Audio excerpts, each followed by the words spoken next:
Hey guys, Jink here. Apologies for the amateur setup right now.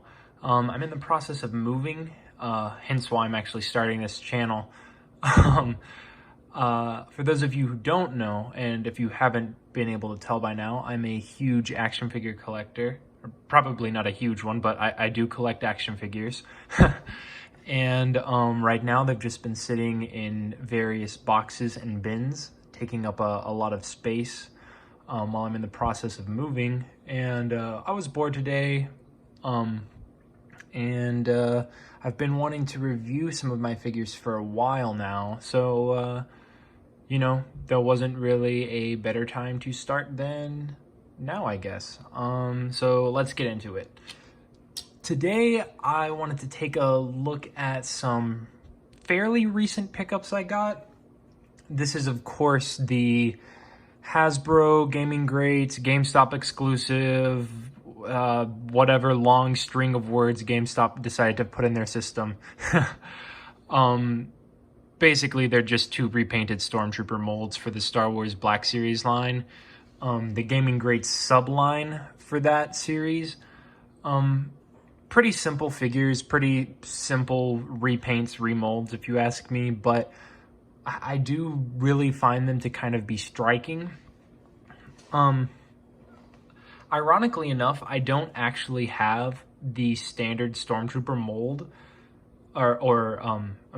standard Stormtrooper figure. I've got the Shock Troopers, I've got the Han Solo and Stormtrooper disguise, but I never just picked up a plain Stormtrooper. This mold is pretty decent, I guess. It's fairly well articulated, It's actually got really good elbow articulation, more than you would see on a Black Series figure. Let me bring that up to you now. God, this review is going to be so cringy, I can already tell, but I don't really care. And yeah, I really like the paint ops on this guy, although in some places it is a little bit transparent. I'm not sure if you can see that all too well. And they do have a little bit of a problem standing. And of course he's gonna stand as soon as I put him up there. But if you see, he always wants to kind of lean forward or lean back. I think it's just a problem with the mold on these figures, with the feet being as thin as they are. But I think these were two pretty solid, easy releases for Hasbro to do. I can't really pick a favorite. Excuse me.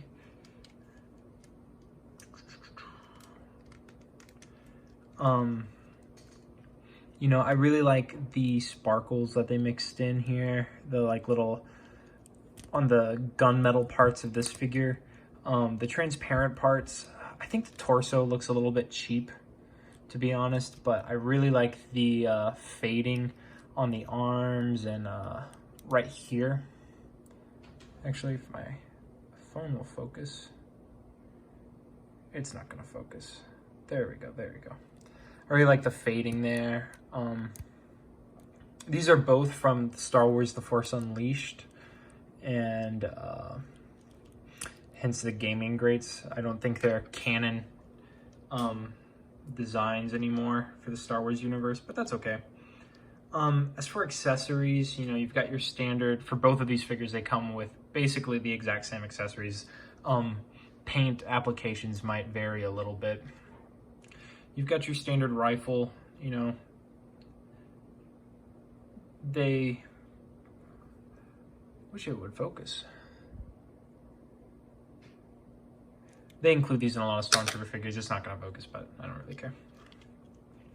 And then, the world famous E11. Nice and tight silver. It's not gonna focus here either. I'm filming with my iPhone. I know it's not the best, but it's the best I can do, and that's all you guys are getting. Yeah, other than that, I mean, these are pretty, I don't want to say generic figures, because I do like them. I could have gone without them in my collection, quite frankly, especially since that new Stormtrooper mold is coming out. I'm very much looking forward to that one. But these are nice to have. I wish they weren't sold at the premium, you know, GameStop price. I ordered these, by the way. But I have seen them on various toy hunts in various GameStops around my region. So I'm pretty sure they're widely available. Other than that, you know, basically the verdict is they're pretty generic-esque figures with decent paint apps. This guy more so than this guy.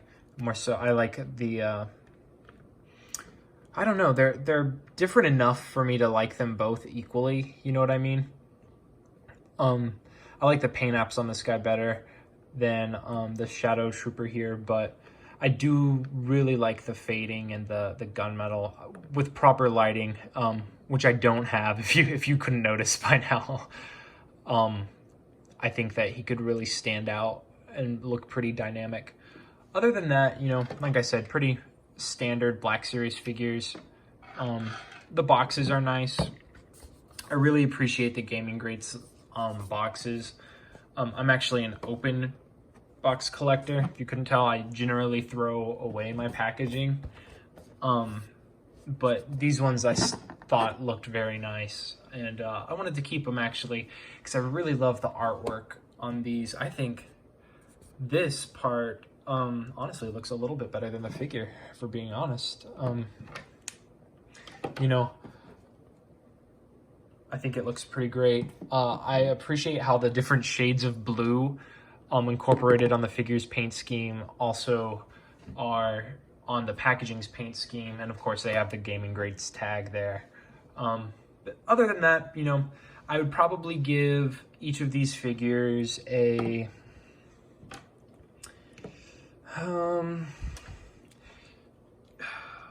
I'm probably gonna give them a 7 right now, for being honest.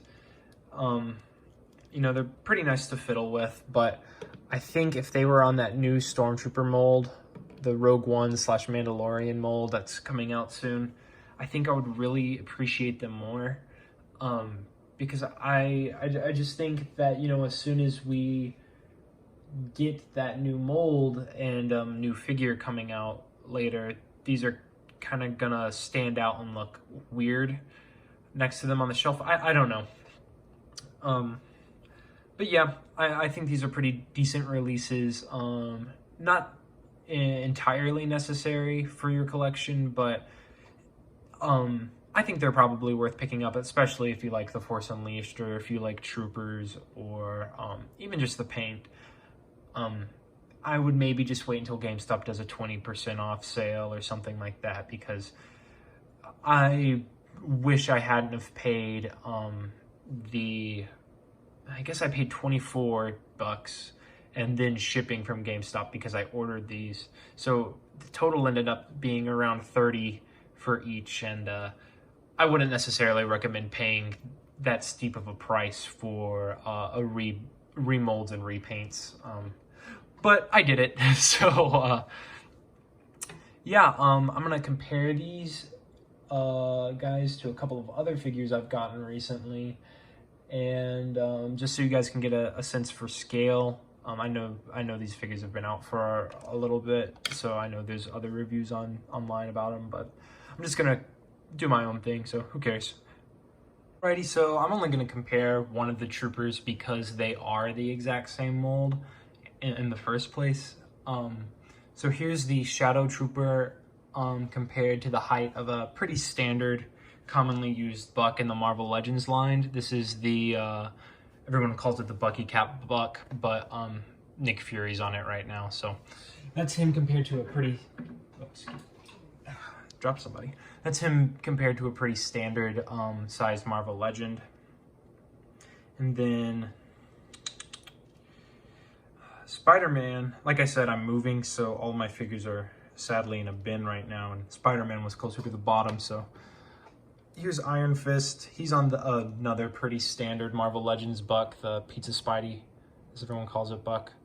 If I can get him to stand over here. Should have set this up before, but I mentioned at the start of the video, I'm pretty sure that this whole review is just gonna be cringy and unprofessional, so. Marvel Legends generally run a bit larger than the scale they're really advertising, so you can't really work these troopers into that display, I think, but I'm not really sure why you would want to, you know. So yeah, that's them compared to some Marvel Legends. Then over here I've got the G.I. Joe Classified Snake Eyes, a great figure, by the way. Everybody won't shut up about this figure, and for good reason. It's awesome. I've never really been into G.I. Joe. I only got Snake Eyes because everybody likes Snake Eyes. But I really wanted to see what this figure was all about.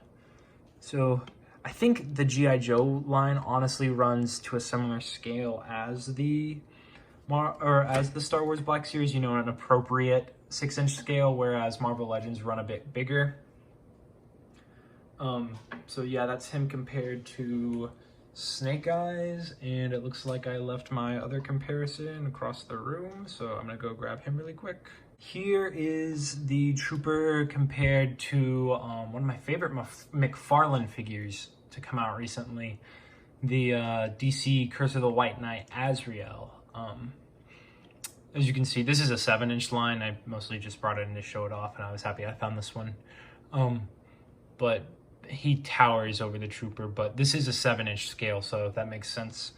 And just to wrap up the, sorry for the camera bump there, like I said, my tripod is literally balanced on a table, which is balanced on a box, so I'm hoping I can upgrade the quality of these reviews soon enough, but honestly, it's not that big of a priority to me right now. I just want to show off some cool things in my collection.